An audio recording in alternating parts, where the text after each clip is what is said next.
Crystals में चार तरह की सिमेट्रीज पाई जाती हैं: ट्रांसलेशनल, रोटेशनल, रिफ्लेक्शन और इन्वर्जन सिमेट्री। यही चारों सिमेट्रीज मिलकर एक क्रिस्टल के यूनिट सेल को फॉर्म करते हैं। क्रिस्टल स्ट्रक्चर के इस वीडियो में क्रिस्टल में पाए जाने वाले चारों सिमेट्रीज के बारे में डिटेल में जानेंगे। सबसे पहले बात करते हैं ट्रांसलेशनल सिमेट्री की। क्रिस्टल्स में एटम्स का अरेंजमेंट रैंडम तरीके से न होकर एक वेल डिफाइंड ऑर्डर में इस तरह होता है कि एटम्स का रिपीटेशन एक क्रिस्टल स्ट्रक्चर फॉर्म कर दे। एटम्स के इस रिपीटेशन को पीरियोडिसिटी कहते हैं। पीरियोडिसिटी का मतलब है कि हर एक डिस्टेंस के बाद एटम या एटॉमिक स्ट्रक्चर खुद को रिपीट करेगा। इसे एक 1D मोनोएटॉमिक लैटिस से समझते हैं जिसमें एटम का मास m है। चूंकि सभी एटम सेम हैं और खुद को a डिस्टेंस के बाद रिपीट करते हैं तो इस लैटिस की पीरियोडिसिटी a होगी। एटम या एटॉमिक स्ट्रक्चर के इस तरह रिपीटेशन को ट्रांसलेशनल सिमेट्री कहते हैं। ट्रांसलेशनल सिमेट्री किसी एक एटम के रिस्पेक्ट में दूसरे एटम के रिपीटेशन को एक वेक्टर के फॉर्म में डिफाइन करती है जिसे ट्रांसलेशनल वेक्टर कहते हैं। जैसे एटम P के रिस्पेक्ट में एटम Q 2a डिस्टेंस पर है तो इनके बीच का ट्रांसलेशनल वेक्टर 2a होगा।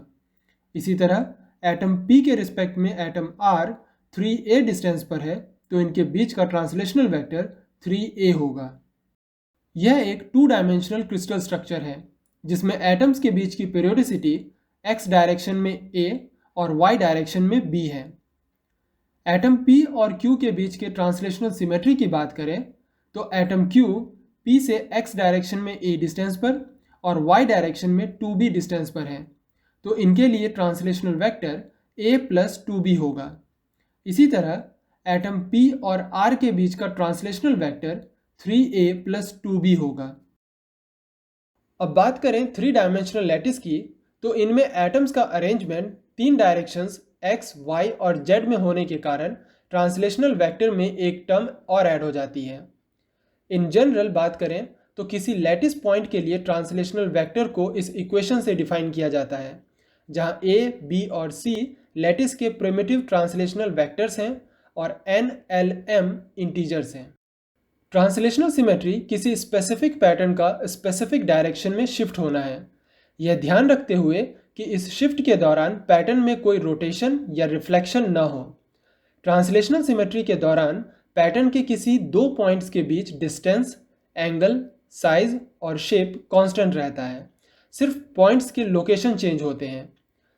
पैटर्न किसी भी डायरेक्शन में शिफ्ट हो सकता है। इन शॉर्ट, ट्रांसलेशनल सिमेट्री में अगर एक पॉइंट शिफ्ट होता है तो उसका सराउंडिंग बिल्कुल वैसा ही होगा जैसे पहले पॉइंट का था।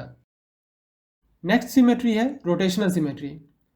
अगर किसी क्रिस्टल को अपने सेंटर ऑफ एक्सेस के रिस्पेक्ट में रोटेट करने पर एक कंप्लीट रोटेशन यानी 360 डिग्री में क्रिस्टल खुद को रिपीट करता है तो इसे क्रिस्टल की रोटेशनल सिमेट्री कहते हैं। जैसे कि एक ट्राइंगल को अपने सेंटर ऑफ एक्सेस पर 360 डिग्री रोटेट करने पर यह हर 120 डिग्री के बाद खुद के स्ट्रक्चर को रिपीट करता है। इसे ट्राइंगल की रोटेशनल सिमेट्री कहते हैं। 360 डिग्री में क्रिस्टल खुद को जितनी बार रिपीट करता है वह उस क्रिस्टल की फोल्ड ऑफ रोटेशन या मल्टीप्लिसिटी ऑफ रोटेशन कहलाती है। जैसे एक ट्राइंगल का फोल्ड ऑफ रोटेशन 3 है क्योंकि यह 360 डिग्री में खुद को 3 बार रिपीट करता है। कुछ और फोल्ड ऑफ रोटेशंस की बात करें तो एक आर्बिट्री शेप 360 डिग्री रोटेशन में खुद को एक ही बार रिपीट करती है, इसलिए इसमें 1 फोल्ड रोटेशनल सिमेट्री है।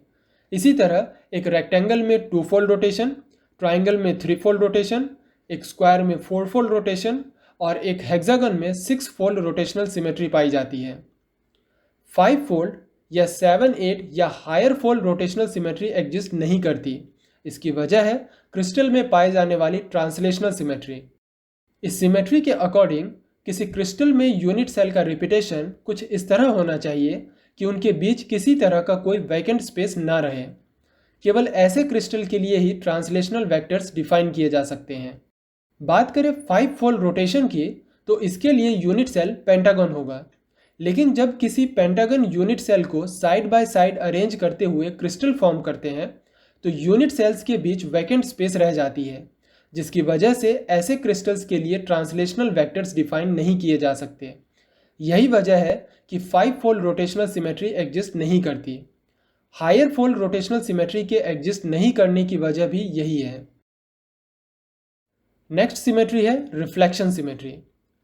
अगर 2 डायमेंशनल लैटिस से होकर कोई लाइन या किसी 3 डायमेंशनल लैटिस से होकर कोई प्लेन इस तरह ड्रॉ किया जाना पॉसिबल हो जो लैटिस को 2 हाफ्स में इस तरह डिवाइड कर दे कि दोनों हाफ एक दूसरे के मिरर इमेजेस हो, तो इसे रिफ्लेक्शन सिमेट्री कहते हैं। इसे m से डिनोट किया जाता है। अगर लैटिस से होकर एक लाइन ड्रॉ करें जिससे लैटिस 2 मिरर इमेजेस में डिवाइड हो, तो इसे सिंगल m से, और अगर 2 लाइन ड्रॉ किया जाना पॉसिबल हो तो इसे डबल m से रिप्रेजेंट किया जाता है। कई बार लैटिस में रोटेशन और रिफ्लेक्शन एक साथ पॉसिबल हो सकते हैं। ऐसे में इसे रोटो रिफ्लेक्शन सिमेट्री कहते हैं। इस तरह रोटेशनल सिमेट्री 2 अलग अलग तरह से पॉसिबल हो सकती है। एक रोटेशन विदाउट रिफ्लेक्शन और दूसरी रोटेशन विथ रिफ्लेक्शन। इनके पॉसिबल कॉम्बिनेशंस 10 हो सकते हैं, जिनमें से 5 विदाउट रिफ्लेक्शन है जिन्हें प्योर रोटेशन भी कहते हैं, और 5 विथ रिफ्लेक्शन है जिन्हें रोटो रिफ्लेक्शन कहते हैं। फोर्थ क्रिस्टल सिमेट्री है इन्वर्जन सिमेट्री। इन्वर्जन सिमेट्री भी रिफ्लेक्शन सिमेट्री की तरह ही होती है। फर्क केवल इतना है कि रिफ्लेक्शन सिमेट्री में रिफ्लेक्शन एक प्लेन ऑफ मिरर से होती है, जबकि इन्वर्जन सिमेट्री में रिफ्लेक्शन एक पॉइंट के थ्रू होती है, जिसे इन्वर्जन सेंटर या सेंटर ऑफ सिमेट्री कहते हैं। कहने का मतलब है कि लैटिस में एक पॉइंट ऐसा हो जिसके थ्रू लैटिस पॉइंट इन्वर्ट होकर पॉइंट के दूसरी तरफ भी मिले, तो इसे इन्वर्जन सिमेट्री कहते हैं। यह सिमेट्री केवल 3 डायमेंशनल लैटिस में ही पाई जाती है। किसी भी लैटिस में यही 4 तरह की सिमेट्रीज पाई जाती हैं। ये चारों सिमेट्रीज आपस में मिलकर कई तरह के पॉसिबल कॉम्बिनेशंस बना सकते हैं।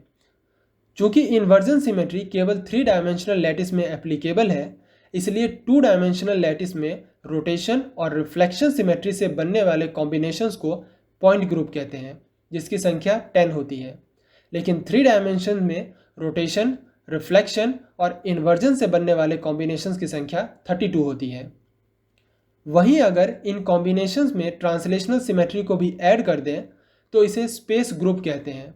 कहने का मतलब है कि चारों सिमेट्रीज से बनने वाले कॉम्बिनेशंस को स्पेस ग्रुप कहते हैं, जिसकी संख्या 2 डायमेंशंस में 17 और 3 डायमेंशंस में 230 है।